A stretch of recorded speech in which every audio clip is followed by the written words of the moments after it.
Let me see if I can do this here. Okay, I'm trying to be instructional and stuff here. This is about a big government conspiracy we all ought to know about. So, pay attention. These here are Weber carburetors, and most any carburetor or a gasoline engine mixes air with the gas. And it goes to the internal part of the engine above the piston where it's ignited, and work is performed by the piston being forced down by the chemical kinetic energy conversion of the piston to the crankshaft, and then that's transferred into rotary motion and it drives the wheels. This is out of our, well, you know, this is a weed burner header off our dragster, the original Louisiana Bullet, outside of my mom's car. So anyway, I'm just using this as a pictorial, and what I really want you to know is, as a long-time tune-up mechanic, I went to tune-up school when I was 15, I'm 71 now. It took me a long time to realize for every gallon of gas, we use 100 pounds of air. A gallon of gas weighs 6.5 pounds. That's 1 pound of hydrogen. And if you don't remember anything else from this video but this right here, every gallon of gasoline has 5.5 pounds of carbon. Every time you burn a gallon of gasoline, puts 5.5 pounds of carbon, one way or the other, into the air. But since you got to have oxygen to make combustion with that carbon and with the hydrogen, you get about 20 pounds of oxygen. I'm just using a round number here. People will say 21. Out of that 100 pounds of air, you get about an ounce of this is NOx. Some of this is nitrogen from the air gets caught in the combustion process and forms NOx, and it's a big deal about eliminating it and stuff. But really, you'll get about 20 pounds of CO2 from this mix right here.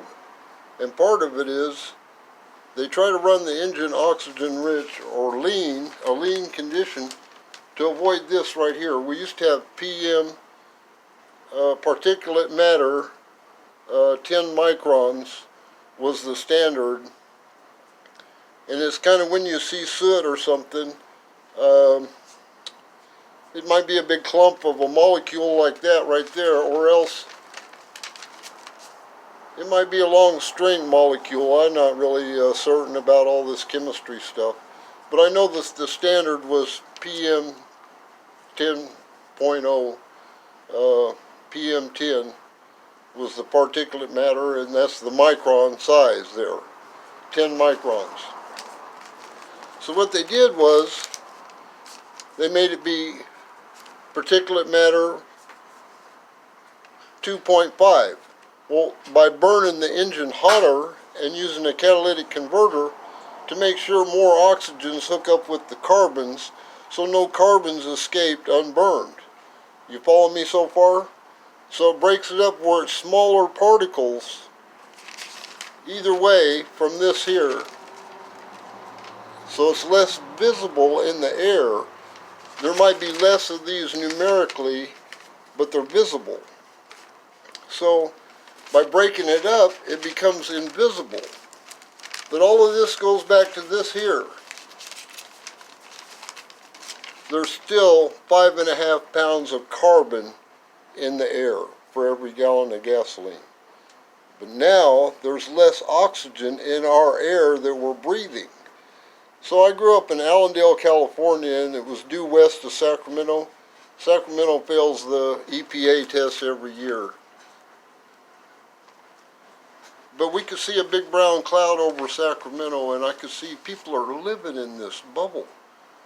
And it's not just the gas, 5.5 pounds of carbon, it's you're taking all the oxygen out of the air.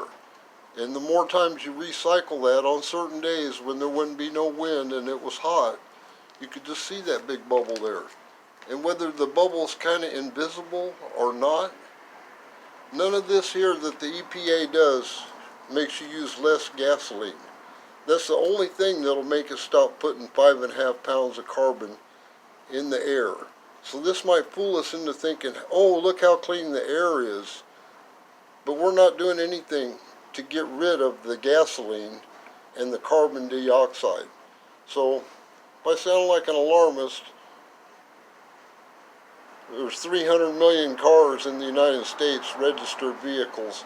So if just each one uses a gallon of gas a day, on average, counting the fleets, trucks and all that, airplanes, and each one puts 5.5 pounds of carbon in the air. And that's not even counting the BTUs. I should tell you about BTUs and global warming, but this is getting pretty long already, so thanks for watching.